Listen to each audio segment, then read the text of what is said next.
Assalamualaikum warahmatullahi wabarakatuh. Perkenalkan, nama saya Haidar Ali Muqaddas, mahasiswa Fakultas Hukum Universitas Muhammadiyah Malang, yang hari ini sedang ada di Kota Batu bersama senior kita,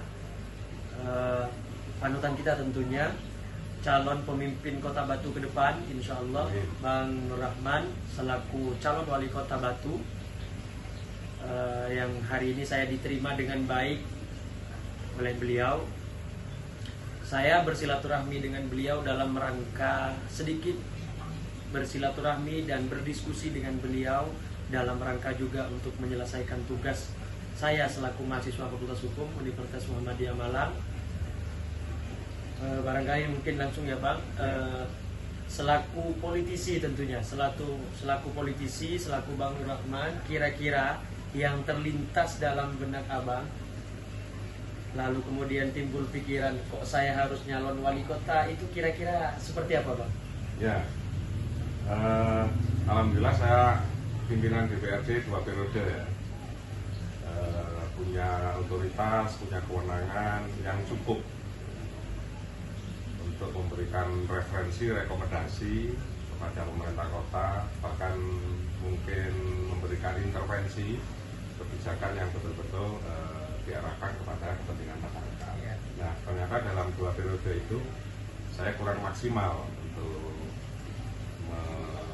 melakukan upaya-upaya sehingga PPD ini betul-betul pro rakyat. Itu yang pertama yang menjadi landasan saya, latar belakang saya, sehingga kayaknya harus bergeser ke eksekutif nih, supaya punya kewenangan lebih untuk betul-betul berpihak pada kepentingan masyarakat.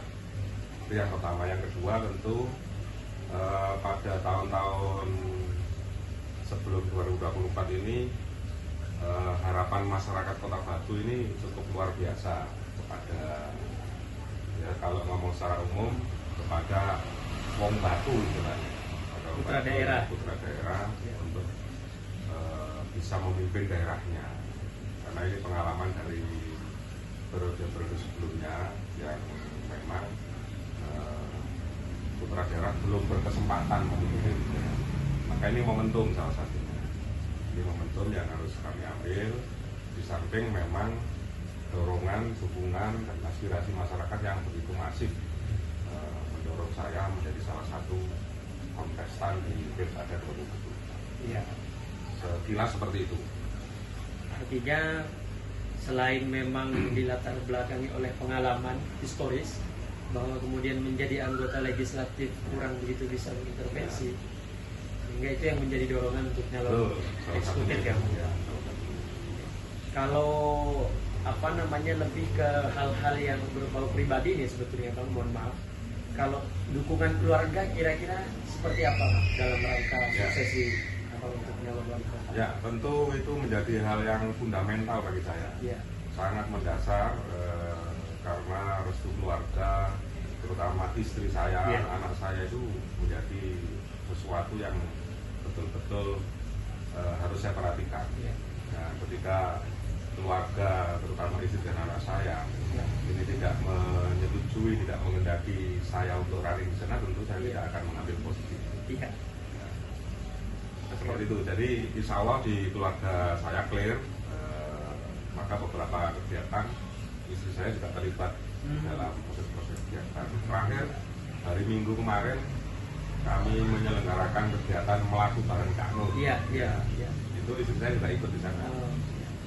Artinya support sistemnya lengkap ya, sebagai bentuk dukungan total kepada saya. Artinya istri saya juga oke, menyetujui dan merestui. Ini penting sekali. Iya. Meskipun ya saya juga mohon maaf karena kadang beberapa orang ditanyakan hal-hal yang berbau agak pribadi seperti itu agak menghindar. Ya. Saya clear kalau dengan keluarga itu wajib. Walaupun istri saya, anak-anak saya tidak aktif di politik. Bahkan saya sangat menghindari pembicaraan politik itu di rumah. Sehingga keluarga jangan sampai ikut berpikir tentang tugas-tugas saya di pemerintahan kan begitu. Jadi ketemu teman, relasi siapapun pasti di kantor atau di luar kantor. tidak pernah di rumah. Iya. Itu saya menghormati keluarga saya, Iya. supaya tidak kemudian terlibat dalam proses politik. Iya. Kalau bicara lebih dalam misalnya Bang, selain dua faktor tadi, yang pertama pengalaman historis dan kedua adalah momentum untuk putra daerah Batu sendiri untuk memimpin, kira-kira selain dua hal ini yang kemudian menjadi motivasi Abang untuk nyalon wali kota, menawarkan diri kepada masyarakat untuk jadi wali kota Batu, kira-kira ada apa tidak Bang? Ya, tentu ada. Salah satunya ya ingin mengabdikan diri kepada masyarakat, itu melalui pemerintahan. Karena memang selama 15 tahun ini saya beraktivitas di politik. Nah, salah satunya itu juga ingin memberikan kontribusi terhadap Kota Batu yang hari ini menurut saya membutuhkan kebijakan yang bisa memberikan keseimbangan terhadap Kota Batu hari ini. Di satu contoh begini, kalau masuk ke teknis, ketika investasi masuk Kota Batu, nah di periode sebelumnya tentu diberikan ruang seluas-luasnya. Nah, tapi saya belum merasakan bagaimana pengusaha lokal Batu yang bergerak di usaha mikro dan kecil, menengah, ini belum mendapatkan porsi yang cukup. Nah, ini salah satu juga yang memberikan motivasi saya. Saya ingin mengangkat derajat para pengusaha lokal Batu, kota kecil Batu, supaya punya daya saing juga, supaya juga bisa menikmati keberhasilan Kota Batu hari ini. Jadi ini yang harus mendapatkan porsi kebijakan yang cukup.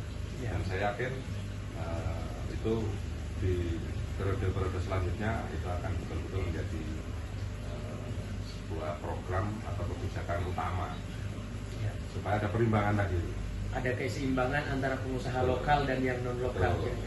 Tetap kami terbuka dengan investasi, dengan pengusaha-pengusaha dari luar Kota Batu. Tetapi bagaimana kemudian dampak kemajuan kota ini betul-betul juga dinikmati oleh masyarakat Kota Batu melalui pengusaha-pengusaha kecilnya. Dampak ekonominya ada multiplier efek kepada masyarakat, ini harus betul-betul menjadi salah satu yang utama untuk kita angkat. Di samping saya ingin menampilkan atau menyajikan jati diri Kota Batu.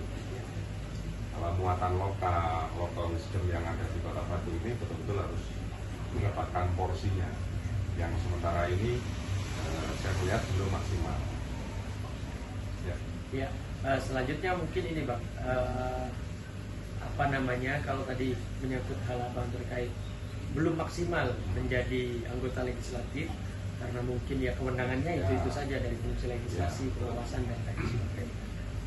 Kira-kira Batu ini menurut Abang ada nggak kira-kira regulasi yang seharusnya ada atau sudah ada tapi belum maksimal gitu? Ada. Kira-kira salah satunya adalah Perda nomor 1 tahun 2016 itu tentang pemberdayaan UMKM. Itu sejak tahun 2016 sampai sekarang belum dipedomani. Nah, di salah satu pasalnya, kebetulan saya wakil ketua pansus, jadi insya Allah pada poin utama ini saya masih ingat betul. Di pasal 33 di huruf C itu ada ayat yang berbunyi bahwa setiap usaha di Kota Batu ini harus memberikan space untuk UMKM. Di situ disebutkan maksimal 20%. Nah, ini yang belum dilakukan, sudah ada dasar tapi belum dilakukan oleh pemerintah untuk mengambil kebijakan. Satu contoh yang saya ilustrasikan, satu contoh taruhlah di perusahaan A begitu, dia punya wilayah usaha sekian hektar, kemudian ada space yang untuk oleh-oleh, untuk food court dan sejenisnya.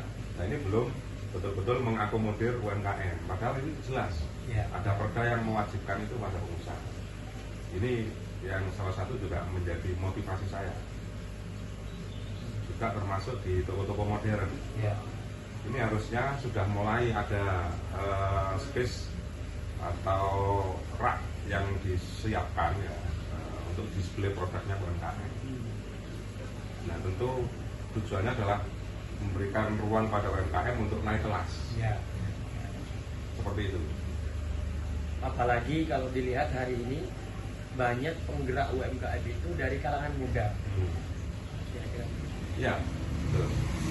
Artinya kalau dulu mungkin yang berjualan atau berdagang itu kebanyakan ya usia setengah bayar atau Ya, sampai tua. ya. Hari ini teman-teman mahasiswa pun banyak yang menggeluti dunia itu. Ya. Nah, kalau berbicara Kota Batu misalnya, kami kebetulan lahir di Madura dan besar di Madura.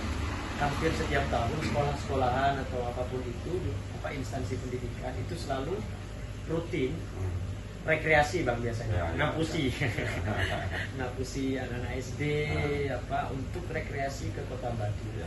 Artinya Batu itu paling terkenalnya adalah dunia pariwisata, kota pariwisata. Nah, tentu di satu sisi bagus sebagai daya jual Kota Batu sebagai sebuah kota. Nah di sisi lain sebagai teritorial wilayah yang seharusnya mempunyai kelengkapan dalam hal infrastruktur misalnya, baik infrastruktur pariwisata itu juga misal infrastruktur pendidikan. Nah bagaimana abang melihat Kota Batu, potensi ataupun tantangan ke depan atau apa yang ingin abang bangun dalam hal yang berbau pendidikan ke depan untuk Kota Batu? Ya, Batu sangat welcome ya dengan kampus-kampus ya. Sekarang kan baru ada 2 kampus ya. Tapi itu untuk pasca sarjana, yang untuk strata 1 belum. Itu saya kira Batu ke depan harus bisa memberikan ruang itu untuk lembaga pendidikan.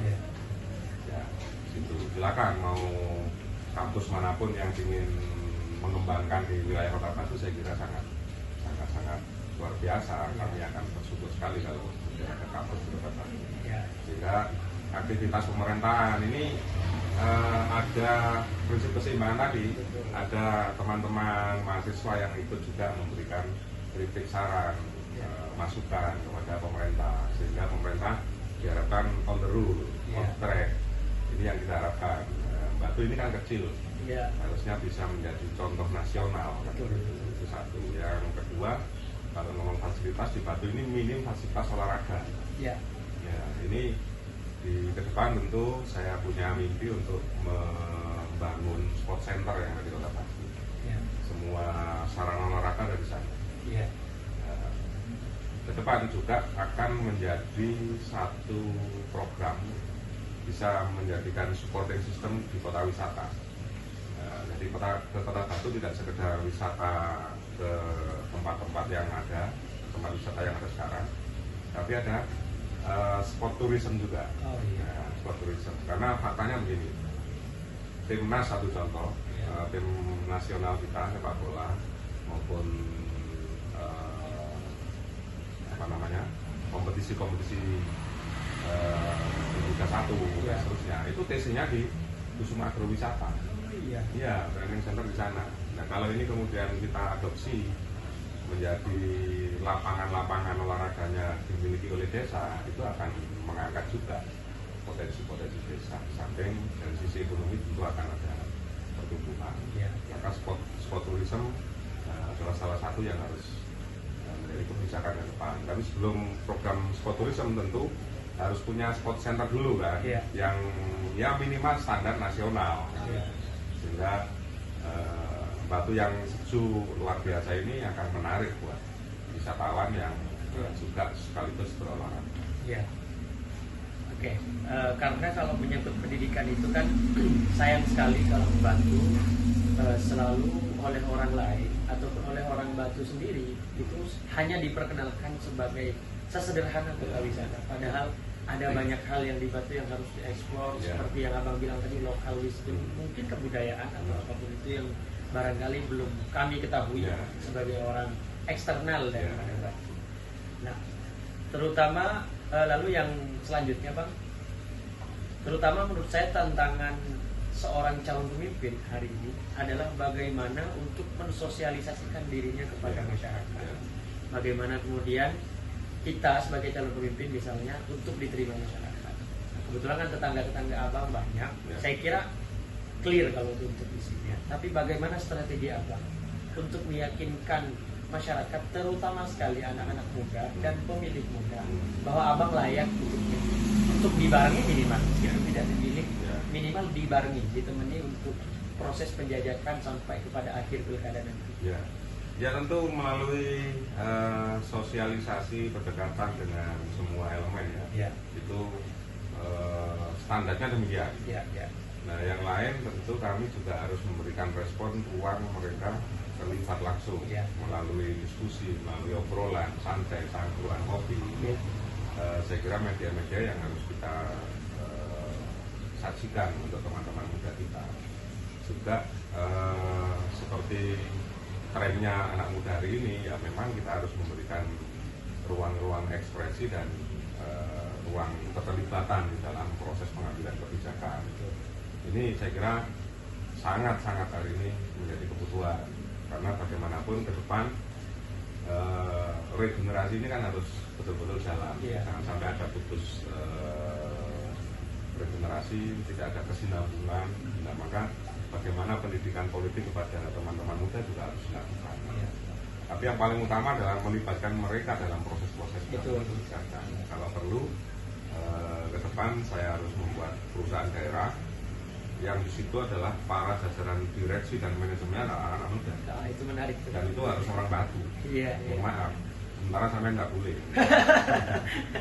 Untuk para pengambil kebijakannya, saya akan lebih mengutamakan anak Batu. Karena banyak anak Batu yang punya potensi, baik yang fresh graduate ataupun lulusan tahun berapa, yang dia justru beraktivitas di luar kota Batu. Ya, saya akan undang kembali, saya panggil kembali mereka bela ini tanah air kita yang di Batu ini. Balik kampung ya Bang ya? Ya, kampung halaman.